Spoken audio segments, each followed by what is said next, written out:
Hello everyone. चलिए आज की क्लास हम शुरू करेंगे।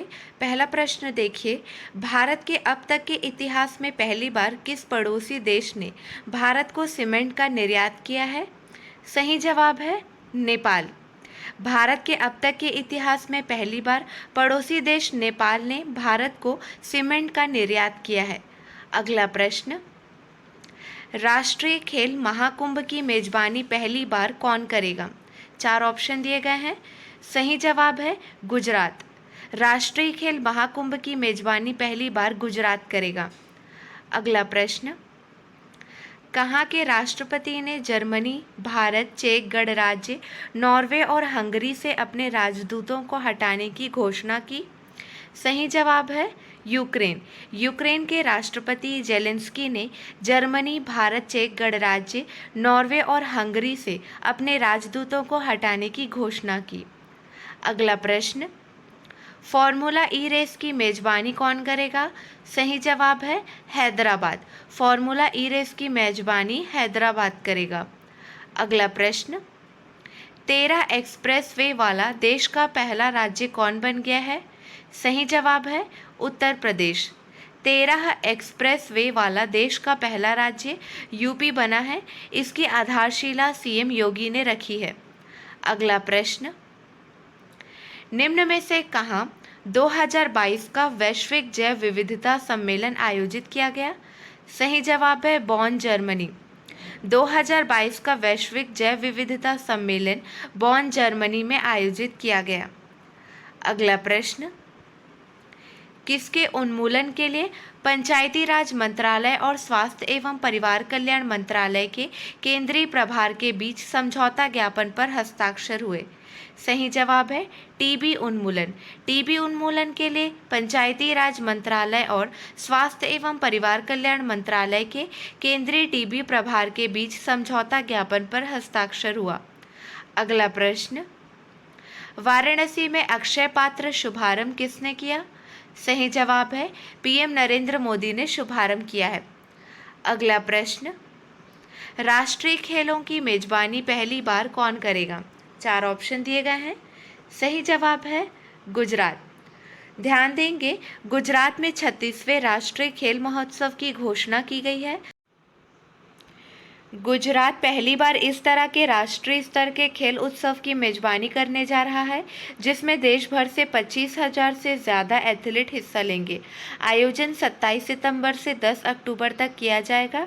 इसका आयोजन अहमदाबाद, सूरत, भावनगर, राजकोट, बड़ौदा समेत गुजरात के 6 शहरों में किया जाएगा।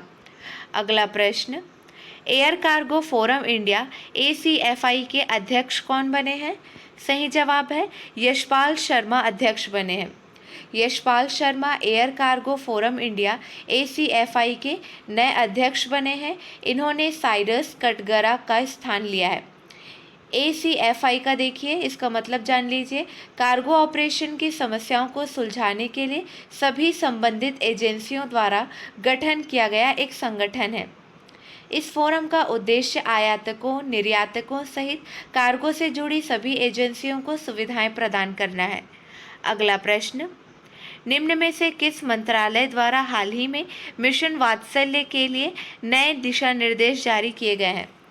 सही जवाब है महिला और बाल विकास मंत्रालय।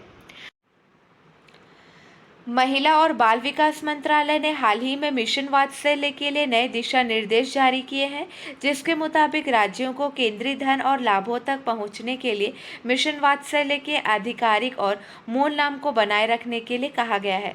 अगला प्रश्न, हाल ही में किसने पहला ALH स्क्वाड्रन INAS 324 कमीशन किया है? सही जवाब है भारतीय नौसेना। वाइस एडमिरल बिस्वजीत दास गुप्ता की उपस्थिति में भारतीय नौसेना ने विशाखापट्टनम में पहला ALH स्क्वाड्रन INAS 324 कमीशन किया है।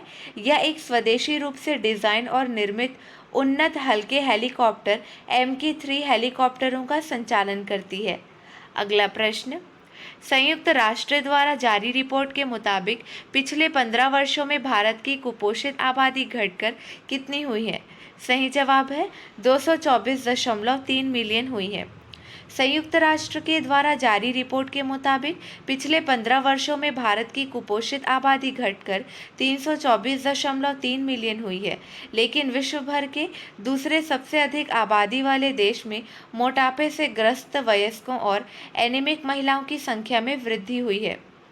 अगला प्रश्न, निम्न में से कौन सा शहर 2023 में भारत के सबसे बड़े शॉपिंग फेस्टिवल की मेजबानी करेगा? सही जवाब है दिल्ली।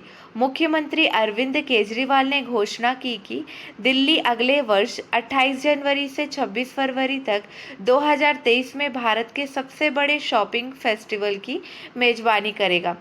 फेस्टिवल में एंटरटेनमेंट, फूड वॉक के लिए 200 कंसर्ट होंगे और उत्पादों पर भारी छूट भी दी जाएगी। अगला प्रश्न, निर्माण श्रमिकों के कौशल को सुधारने के लिए मिशन कुशलकर्मी नामक कार्यक्रम को किसने शुरू किया है? सही जवाब है मनीष सिसोदिया ने शुरू किया है। दिल्ली के उप मुख्यमंत्री मनीष सिसोदिया निर्माण श्रमिकों के कौशल को सुधारने के लिए मिशन कुशलकर्मी नामक कार्यक्रम शुरू किया है। इस योजना के तहत निर्माण श्रमिकों और राजमिस्त्रियों को 15-15 दिन की ट्रेनिंग दी जाएगी, जिससे वह श्रमिक कुशल एवं स्मार्ट कारीगर बन सकेंगे। श्रमिकों की ट्रेनिंग पूरी होने के बाद प्रत्येक श्रमिक को 4200 रुपये भी दिए जाएंगे। अगला प्रश्न, हाल ही में ग्रीनको और किसने सतत विज्ञान और प्रौद्योगिकी के लिए भारत के पहले समर्पित स्कूल को लॉन्च करने के लिए एक समझौता ज्ञापन पर हस्ताक्षर किए? सही जवाब है आईआईटी हैदराबाद। ग्रीनको और आईआईटी हैदराबाद ने सतत विज्ञान और प्रौद्योगिकी के लिए भारत के पहले समर्पित स्कूल को लॉन्च करने के लिए एक समझौता ज्ञापन पर हस्ताक्षर किए। Greenko school of sustainable science and technology का उद्देश्य सतत विकास की अनिवार्यता के कारण बढ़ते अनुसंधान, शिक्षा और कौशल अंतराल को दूर करना है। Greenko school of sustainable science and technology में एमटेक और पीएचडी के छात्र प्रवेश लेंगे। अगला प्रश्न, हाल ही में खाद्य और सार्वजनिक वितरण विभाग द्वारा खाद्य और पोषण सुरक्षा पर राष्ट्रीय सम्मेलन कहाँ आयोजित किया गया? सही जवाब है नई दिल्ली। खाद्य और सार्वजनिक वितरण विभाग ने 5 जुलाई 2022 को नई दिल्ली में खाद्य और पोषण सुरक्षा पर एक राष्ट्रीय सम्मेलन का आयोजन किया। इसका उद्देश्य सार्वजनिक वितरण प्रणाली के तहत योजनाओं के लिए क्रॉस लर्निंग की सुविधा, सर्वोत्तम प्रथाओं का प्रसार करना और पोषण सुरक्षा पर ध्यान केंद्रित करना है। उपभोक्ता मामलों के मंत्री पीयूष गोयल ने एक दिवसीय सम्मेलन को संबोधित किया। अगला प्रश्न, हाल ही में पूर्वी समुद्र तट पर भारतीय नौसेना में शामिल किए गए पहले उन्नत हल्के हेलीकॉप्टर स्क्वाड्रन का क्या नाम है? सही जवाब है INAS 324। भारतीय नौसेना वायु स्क्वाड्रन 324 को 4 जुलाई 2022 को विशाखापट्टनम में भारतीय नौसेना में शामिल किया गया। INAS 324 स्क्वाड्रन को कैस्ट्रल्स नाम दिया गया है। चलिए आज के लिए बस इतना ही। अगले वीडियो में मिलेंगे नए प्रश्नों के साथ। Keep watching and keep learning.